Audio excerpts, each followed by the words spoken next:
I still can't believe I was the one who finally took her down.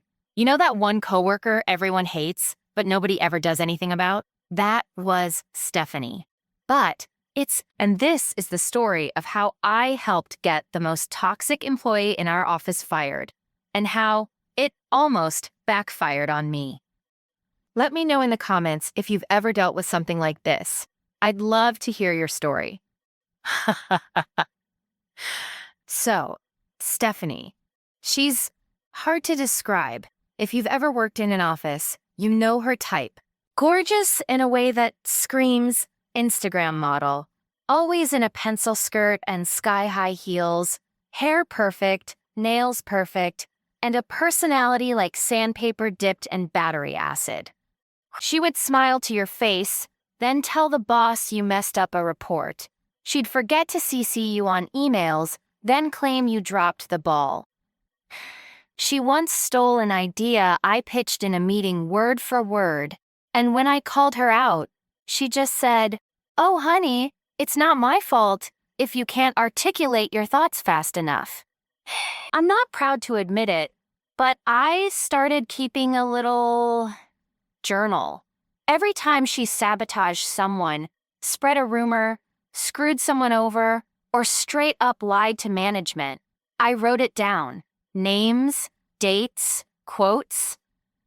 At first, it was just my way of venting, but then things got worse. Stephanie started targeting me. It started small, switching my presentation slides right before a client meeting so my pitch was a mess. Then telling HR I'd made an inappropriate joke about her, which I hadn't.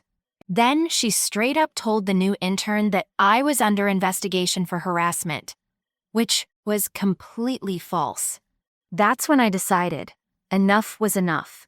One morning, I printed out my little journal and added screenshots of emails, Slack messages, and even a recording I caught of her calling the boss an idiot behind his back while pretending to be his biggest supporter. Nothing works ever. Nothing. I put everything in a big manila envelope, labeled, "For HR, Stephanie." The hardest part? I didn't drop it off anonymously. Nope, I walked straight into HR, sat down, and said, "We need to talk about Stephanie." If you're enjoying this story so far, don't forget to like the video and subscribe for more office drama every day. I'll admit, it was terrifying. HR listened to me stone-faced, flipping through my evidence. I half expected them to say I was the problem. But then, the human resources director smirked and said, "We've been waiting for someone to say something. Thank you." Apparently, I wasn't the only one keeping receipts. In fact, HR already had a whole file on her. She was on her final warning. My evidence was just the nail in the coffin. The next morning, Stephanie walked in like nothing was wrong. But halfway through the day, the HR director came over and asked her to step into the conference room. You could hear a pin drop. Everyone stared as she strutted past, and 30 minutes later, she came back out red-faced, grabbed her purse, and stormed out without a word. It was glorious. The crazy part, later, the boss thanked me, said I'd saved the team from a lawsuit waiting to happen.